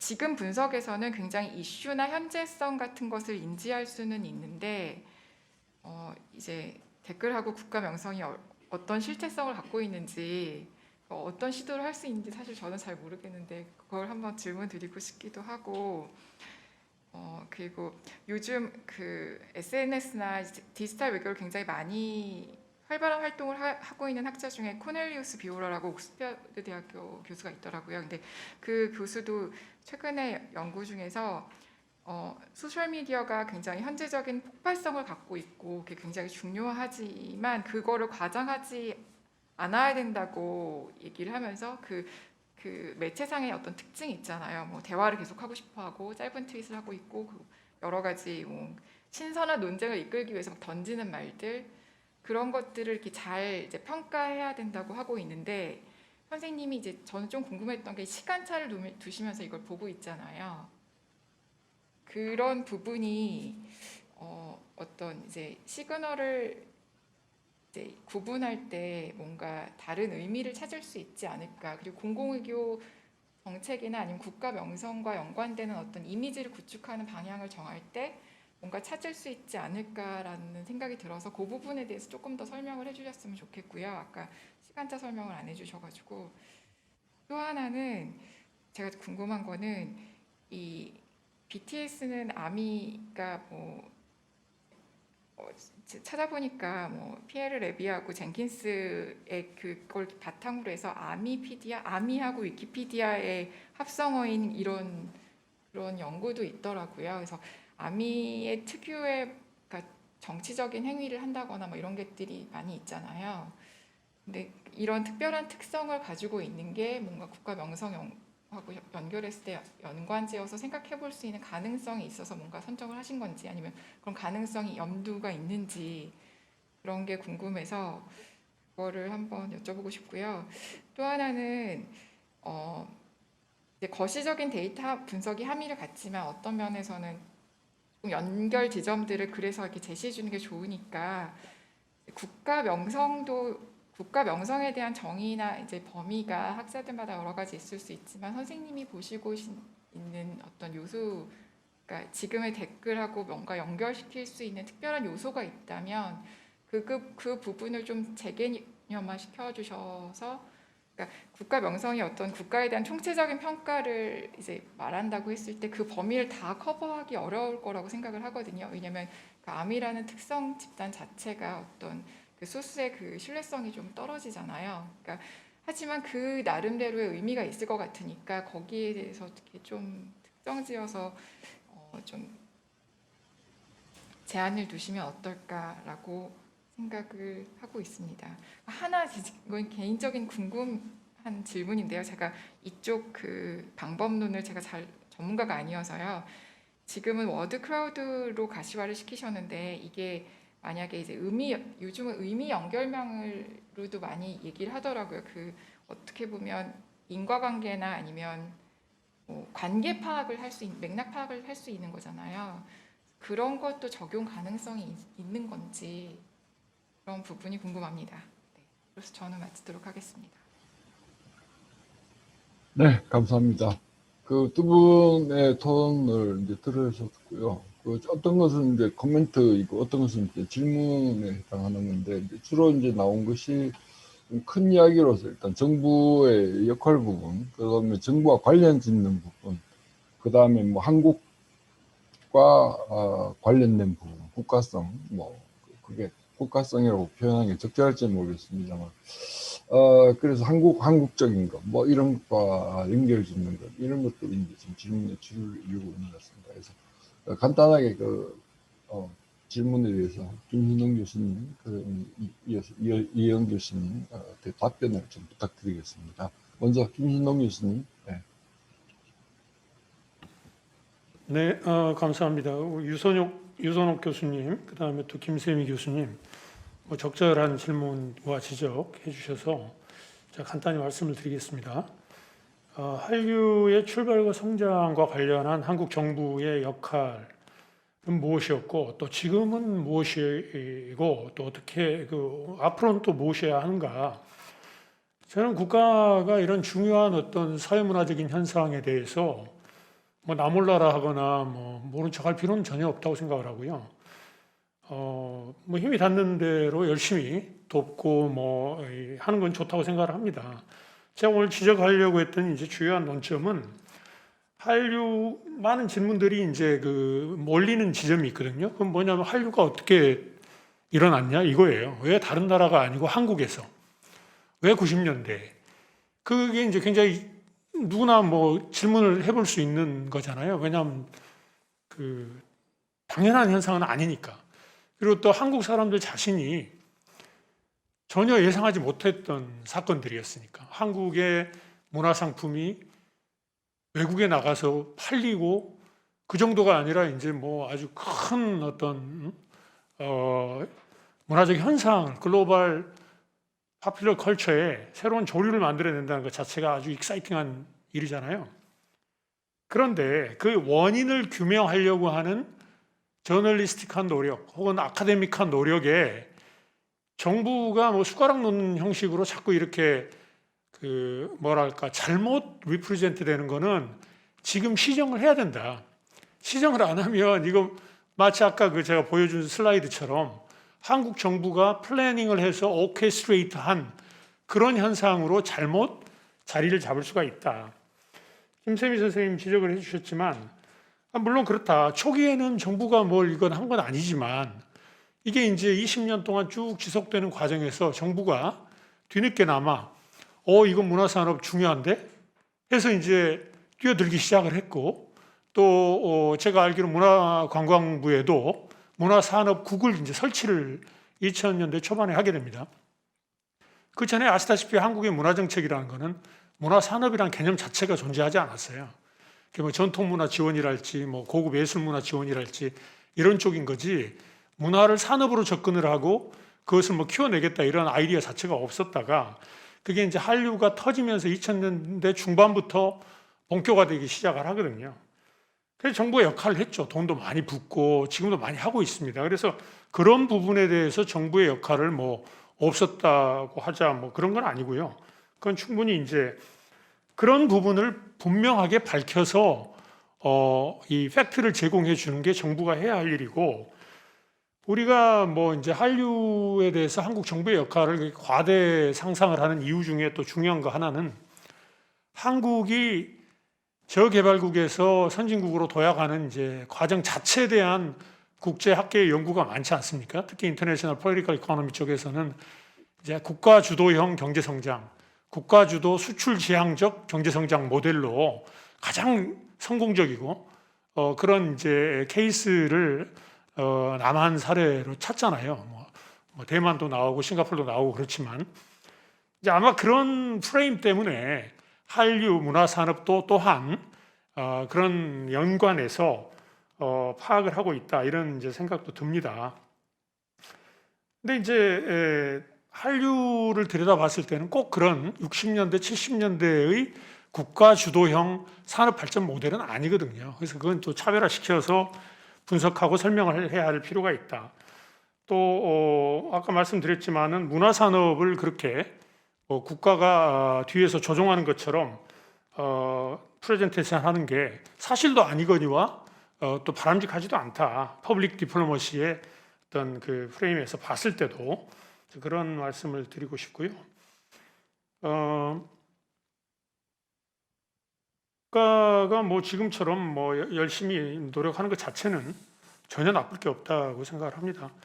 제가 이제 오늘 뭐 시간 때문에 말씀은 못 드렸는데 K-팝 이야기를 할 때 자꾸 이야기하는 게 이제 문화적 정체성 문제거든요. 그래서 지금 뭐 앞으로 이제 이 문제는 더 커질 거라고 생각을 합니다. 지금 예를 들어서 뭐 BTS 멤버가 다 한국 사람인데 BTS 멤버 한 반이 한국 사람 아니게 되면 그 K-팝이라고 할 건가요? 굉장히 이제 다양해지는 논리가 나올 거예요. 심지어 뭐 싸움이 날 수도 있습니다. 그런데 저는 그 K-팝이 무엇인가라는 건 어떤 당연한 질문이고 중요한 질문이고 장기적이고 계속 유동적인 질문인데요. 그게 이제 한국적이라는 것에 대한 정체성 싸움이 될 거라고 봐요. 그래서 이제 뭐가 한국적이냐 이야기를 하는데 한국뿐만 아니라 동아시아 혹은 뭐 이제 그 서구 사회가 아닌 나머지 부분은 아직까지도 이 학계 담론이나 그 저널리즘의 담론에서 굉장히 오리엔탈리즘적인 요소가 강하다. 그 뭐 여기 미국 대학의 뭐 에이션 스터디스 센터 이런 데 가보면 지금도 그 뭐 들어갈 때 보면은 다 무슨 뭐 기모노 사진 해놓고 뭐 사무라이 왔다 갔다 하고 우리 같으면은 뭐 단청 이런 거 나오고 해서 일종의 뭐랄까 민속촌화를 시키는 거예요. 그래서 한국적인 것이 뭐냐를 한국인들에게 물어봐도 한국인들이 제일 먼저 상상하는 한국적인 이미지는 민속촌이에요. 그래서 뭐 경회루를 떠올리고 경복궁을 떠올리고 이렇게 된다는 거죠. 한복을 떠올리고 뭐 국악을 떠올리고. 근데 재밌는 거는 그런 전통 문화나 과거 문화들이 오늘날의 우리 삶에 들어와 있는 문화는 아니에요. 들어와 있으면서 들어와 있지 않은 문화죠. 여기 누가 한복 입습니까? 여기 뭐 그런 게 우리 문화가 아니라는 건 아닌데 우리의 과거 문화인 거예요. 그래서 제가 이제 우리가 미국을 상상할 때 카우보이나 인디안을 상상하지 않는다는 거죠. 그 우리 다 알고 있습니다. 카우보이나 인디안도 미국 문화의 한 부분이었고 또 어떤 부분에서는 그 전통이 지금까지도 뭐 여러 형태로 연결이 되겠지. 그렇지만 우리가 미국 사람을 카우보이나 인디안으로 상상을 안 하잖아요. 근데 왜 한국 사람은 자기를 한국인이라는 거의 정체성을 물어보게 되면 아직도 그 뭐 이주 시대를 거슬러 올라가야 되는가? 또 외국 사람들도 웃기는 게 한국에 딱 오면 자기들 눈에는 이제 이렇게 모던 코리아는 다 그냥 외국적인 거고 뭔가 그 유니크하고 한국에만 있는 거를 그걸 이제 우리가 익조티시즘이라고 할 수 있죠. 그런 걸 자꾸 추구를 하게 되고 그러니까 자기 아이덴티티에 대해서 어떤 자신감이 없어지면 그걸 끌어내는 거예요. 우리는 이런 거야 이러면서 이제 한옥 보여주고 민속촌 데리고 가는데 그거는 좀 문제가 있다. 제가 북경대학에서 수업을 하다가 그 학생들한테 조별 발표를 시켰어요. 그래서 K-팝에 관련된 주제를 하나씩 잡아가지고 조별로 발표를 해라 했더니 그 중에 한 조가 코리아 패션을 갖고 나왔어요. 그래서 제가 코리아 패션? 코리아 패션 뭐냐? 그 뭐 한복이냐? 그랬더니 애들이 막 웃으면서 no, 그게 아니고 코리아 패션이래요. 그래서 코리아 패션이 뭐야? 그랬더니 코리아 패션이 있대요. 동대문에 가면 있고 남대문에 가면 있고 있다는 거예요. 그래서 이 반에도 있다는 거예요. 그래서 이 반에 어떻게 있는데 이 학생들이 자 이렇게 학생이 한 몇십 명 있는데 얘는 코리아 패션이고 쟤는 차이니즈 패션이라는 거예요. 제가 이제 그쪽에 둔하니까 잘 몰랐는데 짚어주니까 제 눈에도 보이더라고요. 확 다른 거야.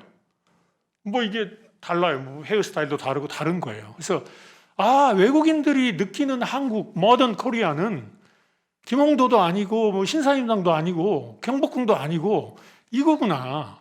우리는 그게 양이라고 생각하는 건데 서양 것이라고 생각하는 건데 외국인의 눈에는 그게 서양 것이 아닌 거죠. 이미 이제 한국적인 거죠. 그래서 이제 그런 차원에서 한국인의 아이덴티티가 이렇게 과거 회귀적이고 과거에 이제 머물러 있는 것이 아니라 이미 현대판으로 이제 거슬러 이렇게 흘러와서 새로운 한국적인 것을 이미 형성을 했다. 우리가 미나리 케이스가 이제 아까 그 답변이 될지 모르겠어요. 유선옥 교수님 지적해 주신 거에 대해서. 미나리가 한국적인 것이냐, 미국적인 것이냐. 또 한국 영화냐, 미국 영화냐. 그 스토리 자체는 지극히 미국적인 스토리죠. 이민, 뭐 대표적인 이민자 스토리고 또 그걸 만든 사람도 미국인입니다. by law. 그런데 그 사람이 또 한국적인 그런 하이브리드 컬처를 같이 갖고 있는 거죠.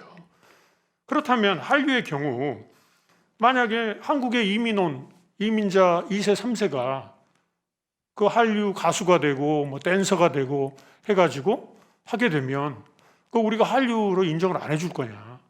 그래서 저는 이제 한류라는 게 한국에서 출발을 했지만 궁극적으로는 글로벌 컬처로 나가야 되고 그러는 과정에서 한국적 아이덴티티에 대한 어떤 집착 같은 거는 상당히 진부하고 무의미한 이야기가 될 수가 있다.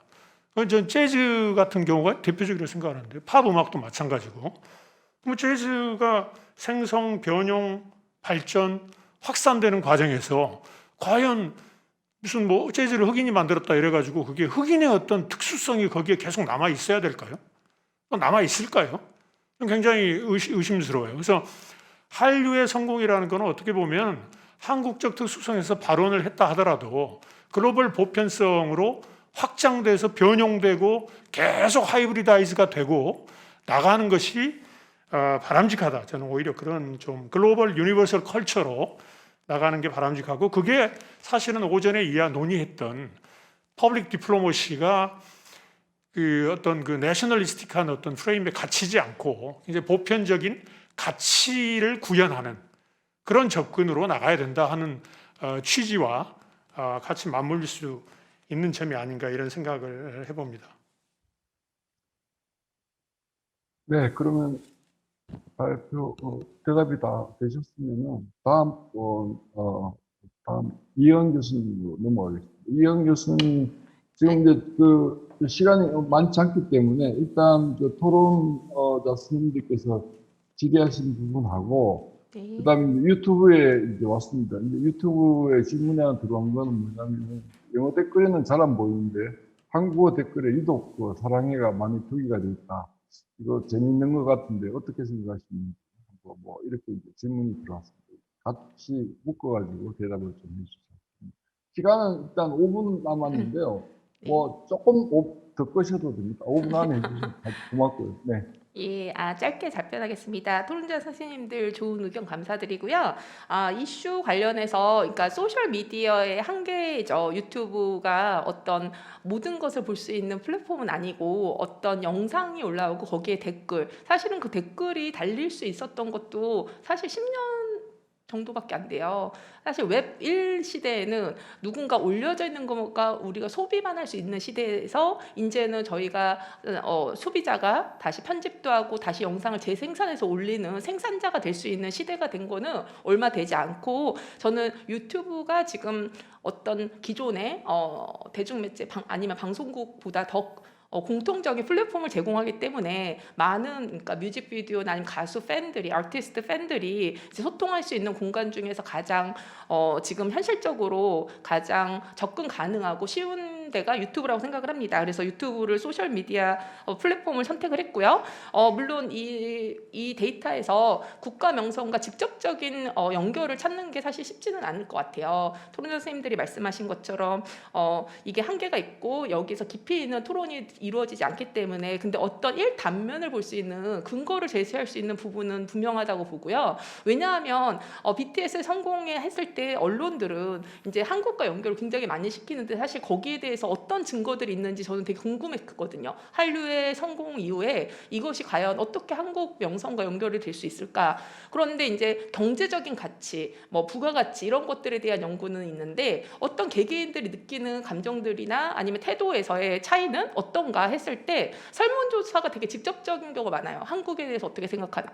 사실 그런 질문에는 우리가 나쁘다고 생각한다고 대답하는 경우보다 좋다고 대답하는 게 굉장히 일반적인 대답의 패턴이기 때문에 댓글이 불완전하지만 어떤 국가 명성과 관련된 키워드를 찾을 수 있는 어떤 아이디어를 제공하지 않을까, 그렇게 해서 거기서 출발을 했고요. 시간차를 둔 이유는 앞부분에서는 뮤직비디오에 집중을 하는데 뒷부분에서는 어떤 이벤트, 예를 들어 어떤 멤버의 생일이나 아니면 핫백 1위를 했다거나, 그래서 그 뮤직비디오에 관련된 것보다 사실 BTS에 관련된 게 굉장히 많아요.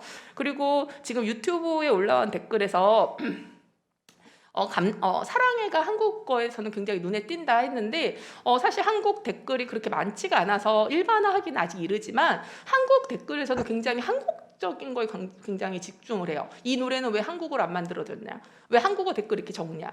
그리고 BTS 사랑한다. 감정적인 표현을 하는데, 근데 이제 영어로 표현된 거에는 퍼플유가 많이 있는데 퍼플유가 그렇게 고순위는 아니거든요. 근데 이제 아미, 브레이크 더 레코드, 빌보드 핫백 이런 식으로 해서 어떤 BTS의 성취에 대한 댓글들을 굉장히 우선순위를 차지해서 그런 패턴의 차이가 조금 있었던 것 같아요.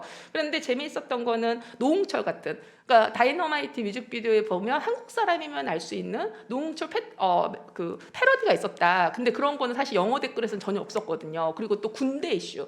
그래서 아미라는 단어도 많았지만 사실 한국어의 댓글들에서는 군대를 가야 되냐 말아야 되냐, 군대를 이제 빨리 가라 갔다 와라 뭐 하면서 그 군대에 대한 논의가 또 있었어요. 그래서 한국어와 영어 댓글의 차이가 분명히 많이 나타났는데 그 중에 이제 국가 매력에 관련된 부분도 오히려 한국어 댓글에서 더 논의가 있었다. 그렇게 추가로 말씀드리고요. 당연히 의미 연결말이나 아니면 유사 단어들에 어떻게 연결이 되는가 이런 거는 추가적으로 분석을 할 예정입니다. 준비가 많이 안 된 상태에서 지금 발표를 해서 제가 이제 오버뷰만 드렸고 다음에 기회가 있으면 후속 연구와 같이 다시 그 결과를 소개할 기회가 있기를 희망합니다. 예, 감사합니다.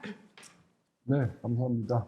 그 이제 발표와 토론 그리고 토론에 대한 다시 답변 이렇게 이야기를 드렸습니다. 뭐 우리가 이제 BTS만 가지고 지금 이 교수님께서 말씀을 해주셨지만 실제로 뭐 드라마 같은 것이 이제 동남아나 이런 데 미치는 영향은 굉장히 큽니다. 그러니까 뭐 우리가 이제 태국이나 뭐 이렇게 유럽 그다음에 이제 이 동남아 이제 나라를 가보면은 이 모든 사람들이 이제 안녕하세요라는 인사는 거의 다 하거든요. 한국말로. 중고등학생까지. 그러니까 이건 뭐 그런 면에서 보면은 이제 뭐 모든 건 이제 우리가 항상 인사할 때 헬로 뭐 하이 뭐 이렇게 이제 또 세계 어디 나가서 인사를 하다가 갑자기 이제 뭐 학생들이 이제 한국말로 이렇게 뭐 지나가면서 다 인사 이렇게 한국말로 하는 거 보면은 확실히 이제 한류가 영향을 미치긴 많이 미쳤다. 이제 그런 생각이 드는데 그런 맥락에서 거꾸로 굉장히 센시티브한 이야기, 예를 들면은 이제 미얀마라든지 이런 일련의 휴먼 리스트 뭐 이런 사태가 일어났을 때 이제 한국어로 도와주세요라든지 뭐 이런 이제 캠페인이 이제 벌어지면은 이제 그럴 때 한국인이 한국 정부가 또 어떤 대답을 할 것이냐 이런 것들은 또 이제 별개로 또 논의돼야 될 이제 부분입니다. 그러니까 문화적인 어떤 필터레이션 확산이라는 부분하고 그다음에 그것이 미칠 이제 한국 사회에 미칠 영향들 뭐 이런 부분도 하나의 주제가 될 수 있을 것 같고 그다음에 과연 이제 이 BTS를 사랑하고 한류를 사랑하는 것이 과연 한국의 어떤 내셔널 인트레스트 이런 부분하고 연결이 될 수 있느냐 이거는 제가 보기엔 확실히 좀 다른 이야기 같습니다. 그러니까 뭐 한국어를 많이 쓴다고 해가지고 한국학이 발전하느냐 그건 또 아닌 것 같거든요. 그 다음에 지금 이제 이 한류라는 단어 자체가 사실은 이제 중국에서 가장 먼저 썼는데, 그 한류가 나온 이래로 이제 오히려 거꾸로 이제 한국 사람이 영어로 이제 그걸 해석을 해서 한류, 뭐 이렇게 이제 표현을 하면서 글로벌한 단어가 이제 되긴 했습니다만은 한국 정부의 역할도 뭐 심심찮게 했다고는 생각이 듭니다. 근데 아직도 뭐 6, 70년, 80년대 산업화 과정에서 한국 정부의 역할과 시장의 어떤 역동성에 대한 그건 아직도 논쟁 중에 있는 것이고 마찬가지로 한류의 발전, 한류 산업의 발전과 한국 정부의 역할에 대해서도 논쟁 여지가 많은 연구가 많이 돼야 될 부분이라고 생각이 듭니다. 제가 이제 그냥 한국학을, 뭐 한국 정치를 하고 있지만 한국학을 하는 사람으로서 드는 느낌은, 한국이 이 지형의 문제라고 생각합니다. 이제 중국이 예를 들어서 이제 한반을 해서 이제 이 공작원 만들고 중국어 막 이렇게 퍼뜨려가면 이게 이제 경제적인 부분, 내셔널 인트레스트하고 링크가 너무 강하게 되면은 그리고 그것이 압력으로 이제 오면은 굉장히 반발심이 이제 세지는 그런 걸 봤습니다. 근데 우리 이제 대한민국이 그 정도의 위치에 있느냐 잘 모르겠습니다. 그거는 이제 제가 보기에 우리가 이제 제국주의, 뭐 문화 제국주의, 뭐 이런 걸 걱정할 만큼 지금 해야 되는지 아니면은 그나마 이 열심히 한류를 선전해가지고 동지를 그래도 많이 모은 그게 지금 더 시급한 과제인지 그건 잘 모르겠어요. 그러니까 제국주의를 걱정해야 되는지 아니면은 그래도 아직은 동지가 더 필요하다라는 뭐 이런 이제 입장인지 그것에 대한 논의도 또 필요하다고 생각이 들고요. 그래서 이제 뭐 또 그리고 또 이제 정부로서는 사실 많은 투자를 하는 만큼 거기에 대한 성과를 자랑하고 싶은 또 욕심도 있을 것이고 하여튼 그래서 각자 여러 부분에 대해서 지금 이제 이게 뭐랄까요 이렇게 오케스트라이징이 안 된 부분들이 이렇게 각자 이렇게 나오고 있는데 이런 부분들을 오케스트라이징 하는 것도 저는 문제라고 생각이 드는데 다만 학문적인 정리는 어느 정도 좀 필요하다는 그런 생각을 일단 듭니다. 하여튼 많은 측면에서 앞으로 뭘 더 공부를 해야 되는지 뭐가 문제점인지에 대한 영역은 굉장히 많이 던져준 그런 토론이었다고 발표와 토론이었다고 생각이 듭니다. 이런 이제 우리가 해야 될 과제들에 대해서 조금 더 생각하는 기회가 되었다고 이제 말씀을 드리면서 3세션을 마치도록 하겠습니다. 마이크를 사회자에 넘기겠습니다. 감사합니다. 네, 감사합니다. K-팝과 BTS의 공공외교와의 연계성을 주제로 정말 흥미로운 발제를 해주신 김신동 교수님 그리고 이혜은 교수님 또 심도 있는 토론을 진행해 주신 유선욱 교수님, 김세미 교수님 감사드립니다. 그리고 줌에서 진행하심에도 불구하고 정말 매끄럽게 이 세션을 잘 이끌어 주신 김동택 교수님께도 다시 한번 감사드립니다. 이제 저희가 한 15분간 커피 브레이크를 갖고 잠시 후 4시 반부터 저희가 공공외교 연구의 대가이신 얀 멜리슨 교수님의 기조 발제와 라운드 테이블 토론을 진행하도록 하겠습니다.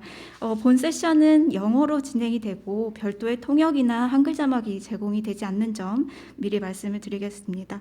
그럼 잠시 후 4시 반에 다시 뵙겠습니다.